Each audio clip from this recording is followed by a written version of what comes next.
It's 2015! I've been waiting for this year my entire life. This is the year in which Marty McFly went to the future. We're living in the future, ladies and gentlemen. This is Say Goodnight, Kevin.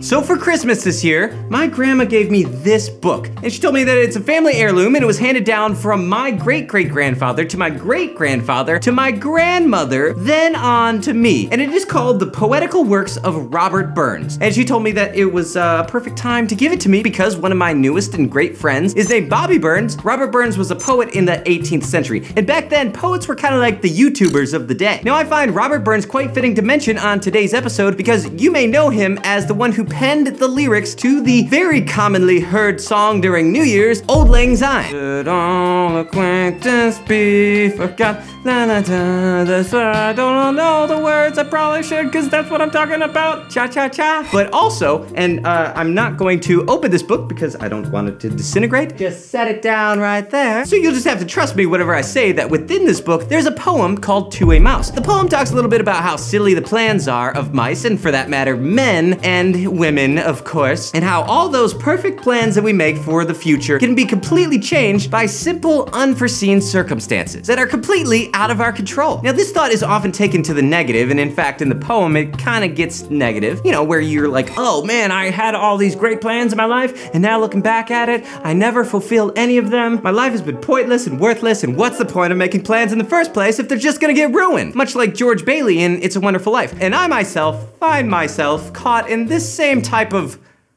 mousetrap. And if you've watched my show even a little bit, you know that I can be a little bit of a worrywart. Because of that tendency, I like to take a little bit more of a positive approach to this. Because there's something special about consistently searching for that silver lining. Looking at those changes in our plans not as negatives, but just part of the adventure. Being grateful for the rainy days because that's what helps us appreciate the sunny days. Sunny days. Keeping the clouds away. Cha-cha-cha. So as the new year begins and we start writing down our resolutions and having our revolutions, getting new TVs with higher resolution, I find it interesting to look back at the goals that I set at this time of year last year and see how things have turned out not necessarily negative, but differently, in ways I never would have planned for myself. I'm not writing down in my resolutions for next year, this year I want to break my arm. But sometimes breaking your arm is the best thing that could happen to you. And you certainly can't see that clearly until after the fact. So our plans that we make aren't necessarily useless because they give us a direction to head. Let's say, for example, north, but there are a lot of things north. You just keep heading in that direction, and sometimes you might end up in a place that you didn't expect you would end up. It just makes me grateful that I'm not the one who's writing my future, because looking back at this past year and seeing all the crazy stuff that has happened to me, I realized that the intricacies of my life and the direction that it heads is far more interesting than my brain can possibly come up with. And that's the type of thing that I want to keep in mind as I head into 2015 and beyond.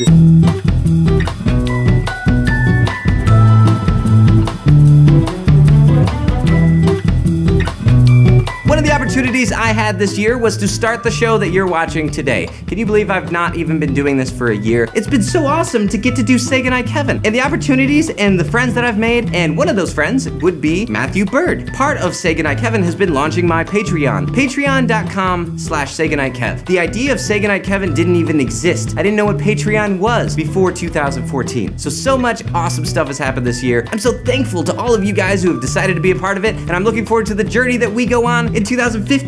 Here's an assignment for you guys. Write down what your plans are for 2015. Write them down in the comments below. I'd love to see what they are, and that way you could come back and check out this video and see what it is. But write them down somewhere else too, because I have accidentally deleted videos before, and I don't want to be responsible for that. Am I right?